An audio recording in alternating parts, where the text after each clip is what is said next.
வணக்கம். Future ready organisations, அதாவது எதிர்காலத்துக்கு தயாராக இருக்கும் நிறுவனங்கள பற்றிய இந்த ஆழமான அலசலுக்கு உங்கள வரவேற்கிறேன். இன்னைக்கு நாம புதுசா எதையும் கத்துக்க போறதில்ல. ஆச்சரியமா இருக்கா? ஆமாங்க, புதுசா கத்துக்கிறத விட நமக்கு உதவாத காலாவதியான சில பழைய பழக்கங்கள எப்படி அன்லேர்ன் பண்றது, அதாவது எப்படி முறையா மறக்கிறது அப்படிங்கறத பத்தி தான் இன்னைக்கு பார்க்க போறோம்.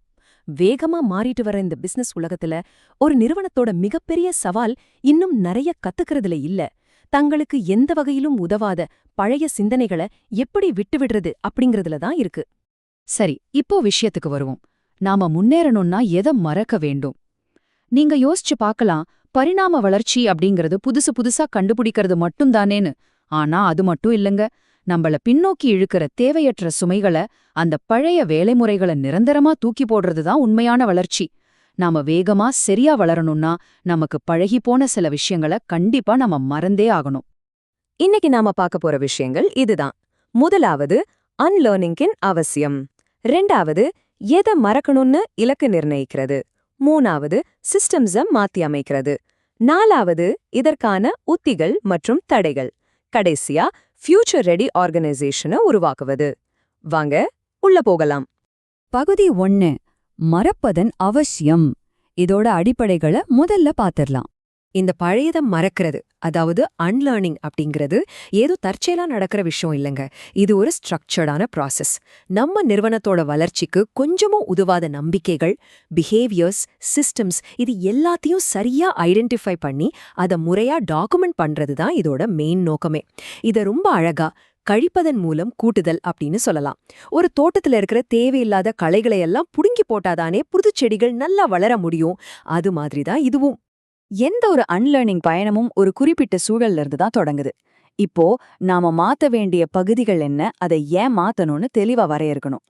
இதுல ரொம்ப இன்ட்ரெஸ்டிங்கான விஷயம் என்னன்னா, இந்த தூண்டுதல் நிகழ்வுகள், அதாவது ட்ரிகர் ஈவெண்ட்ஸ்னு சொல்லுவோம் இல்லையா, அதுதான் நம்மளோட பழைய வேலை முறைகளை மறுபரிசீலனை செய்ய நம்மள ரொம்பவே ஃபோர்ஸ் பண்ணுது. ஒரு பெரிய பிரச்சனை வெடிக்கும்போது தான், அடடா நாம ஏன் இன்னும் பழைய வழியிலே போயிட்டு இருக்கோம் அப்படிங்கிற விழிப்புணர்வே நமக்கு வரும். பகுதி 2, மறுப்பதற்கான இலக்குகள்.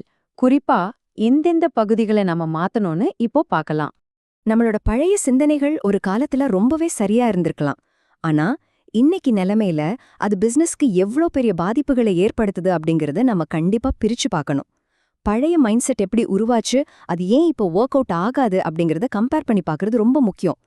கொஞ்சம் யோசிச்சு பாருங்க, உங்க டிபார்ட்மெண்ட்லயே இது மாதிரி எந்தெந்த பழைய நம்பிக்கைகள் இன்னும் உயிரோட உலா வந்துட்டு இருக்கு. அடுத்து, இந்த ப்ராசஸ் மற்றும் பிராக்டிசஸ். எங்க கம்பெனில எப்பவுமே இப்படிதான் சர்ச் செய்வோம் அப்படிங்கிற அந்த வழக்கமான மைண்ட் செட் தான் ஒரு நிறுவனத்தோட மிகப்பெரிய எதிரி. இந்த பிரச்சனையை நம்ம ரொம்ப துல்லியமா கண்டுபிடிக்கணும். எந்த டிபார்ட்மெண்ட், அதுக்கு யார் பொறுப்பு அப்படிங்கறத ஐடென்டிஃபை செஞ்சா மட்டும்தான் ஒரு ஸ்ட்ராங்கான மாற்று திட்டத்தை நாம உருவாக்க முடியும். ஏன்னா அக்கௌண்டபிலிட்டி, அதாவது பொறுப்புக்கூறல் இல்லாம எந்த ஒரு சிஸ்டமும் மாறப் போறதே இல்ல. எந்த ஒரு மாற்றமா இருந்தாலும் அதை முன்னெடுத்து போறது லீடர்ஷிப் தான் இல்லையா? தலைவர்களோட பழைய தவறான பழக்கங்களால என்னென்ன பாதிப்புகள் வருது, அவங்க புதுசா என்னென்ன பிஹேவியர்ஸை கத்துக்கணும் அப்படிங்கறத நம்ம ரொம்ப நேர்மையா அனலைஸ் பண்ணணும். லீடர்ஸ் தாங்கள் செய்யற தவறுகளை உணர்ந்து புது பழக்கங்களை ஏத்துக்கும் போது மட்டும்தான் நிறுவனத்தோட ஒட்டுமொத்த கல்ச்சருமே மாறும். இது ஒரு அருமையான பாயிண்ட். ஒரு டீமோட தப்பான பழக்கத்தை மாத்தணும்னா முதல்ல அந்த பழக்கத்துக்கான கல்ச்சுரல் ரூட், அதாவது கலாச்சார வேரை நாம கண்டுபிடிக்கணும். பிரச்சனை எங்கே ஆரம்பிச்சதுன்னே தெரியாம மேலோட்டமா பேண்டேஜ் போடுறதுல எந்த அர்த்தமும் இல்ல. அந்த அடிப்படை வேரை கண்டுபிடிச்சு அதை சரி பண்ணலைன்னா நம்மால புதுசாவும் சரியானதுமான எந்த ஒரு பழக்கத்தையும் டீமுக்குள்ள கொண்டு வரவே முடியாது. பகுதி 3, அமைப்புகளை மாற்றுதல். சிஸ்டம்ஸ் எப்படி ரீதிங்க் பண்றதுன்னு பார்க்கலாம். வெற்றியை கணக்கிட நம்ம யூஸ் பண்ற மெட்ரிக்ஸ் இருக்கு பாத்தீங்களா, அதுவே சில நேரங்கள்ல நம்மள முடக்கி போட்டுடும் அப்படிங்கறது ஆச்சரியமான உண்மை. இப்போ ஷார்ட் டேர்ம் லாபத்தை மட்டுமே அளவிடுற சிஸ்டம்ஸ் கண்டிப்பா லாங் டேர்ம் வளர்ச்சியை காலி பண்ணிடும், சரிதானே? அதனால பழைய சிஸ்டம்ஸோட லிமிடேஷன்ஸை புரிஞ்சுக்கிட்டு புதுசா ஆல்டர்னேட்டிவ் அப்ரோச்சஸை நம்ம கொண்டு வரணும். வெறும் ஆட்களை மட்டும் குறை சொல்லிட்டு இருக்காம சிஸ்டம்ஸை சீரமைக்கிறது தான் உண்மையான புத்திசாலித்தனம். இப்போ எப்படி இது ஒர்க் ஆகுதுன்னு பாப்போம். கடந்த கால தவறுகள்ல இருந்து விஷயங்களை எப்படி கத்துக்கிறது. இது ஒரு சிம்பிளான நேர்கோட்டு பயணம். ஸ்டெப் 1, நாம கத்துக்கிட்ட பாடம் என்ன. ஸ்டெப் 2, ஆரம்பத்துல நாம எதை மிஸ் பண்ணோம். இது ரெண்டையும் ஆழமா புரிஞ்சுக்கிட்டதுக்கு அப்புறம் தான் ஸ்டெப் 3, அதாவது செயல்படுத்த வேண்டிய மாற்றத்தை நாம உருவாக்க முடியும். தவறுகள் அப்படிங்கிறது நாம கார்பெட்டுக்கடியில மறைக்க வேண்டிய விஷயங்கள் இல்லைங்க. அது நாம படிச்சு தெரிஞ்சுக்க வேண்டிய மிகச்சிறந்த பாடப்புத்தகங்கள். பகுதி 4 உத்தி, தடைகள் மற்றும் மானிட்டரிங். இத பத்தி இப்போ பாப்போம்.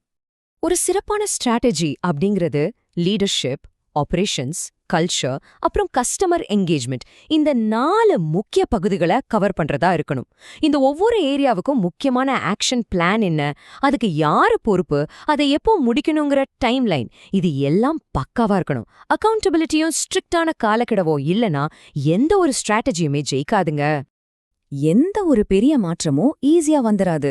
சில பல தடைகள் இருக்கத்தான் செய்யும். முக்கியமா சைக்கலாஜிக்கல் தடைகள், ஸ்ட்ரக்சரல் தடைகள், கல்ச்சரல் தடைகள், அப்புறம் லீடர்ஷிப் தரப்பிலிருந்து வர்ற எதிர்ப்புகள். இப்படி 4 பெரிய தடைகளை நம்ம ஃபேஸ் பண்ண வேண்டியிருக்கும். ஒவ்வொரு தடையும் எவ்வளவு தீவிரமானதுன்னு அசஸ் பண்ணி அதுக்கான ஒரு கிளியரான மிட்டிகேஷன் பிளான், அதாவது தணிப்பு திட்டத்தோட நம்ம எப்பவுமே ரெடியா இருக்கணும். நாம எடுத்த முயற்சிகள் நிஜமாவே ரிசல்ட் கொடுக்குதான்னு எப்படி கண்டுபிடிக்கிறது? புது பிஹேவியர்ஸ ஊழியர்கள் எந்த அளவுக்கு ஏத்துக்கிட்டாங்க அப்படிங்கிற அந்த அடாப்ஷன் ரேட்டை டார்கெட் தேதிகளோட கம்பேர் பண்ணி பார்க்கறது ரொம்ப ரொம்ப அவசியம். ஒரு மாற்றத்தை கொண்டு வரது முதல் படினா, அந்த மாற்றம் நடக்குதான்னு அளவிடுறதும் மானிட்டர் பண்றதும் அதைவிட முக்கியமான படி. சோ இதுல ரொம்ப முக்கியமான பாயிண்ட் என்னன்னா, அன்லேர்னிங் அப்படிங்கிறது வெறும் பேப்பரோடவோ மீட்டிங் பேச்சோடவோ நின்னுடக்கூடாது.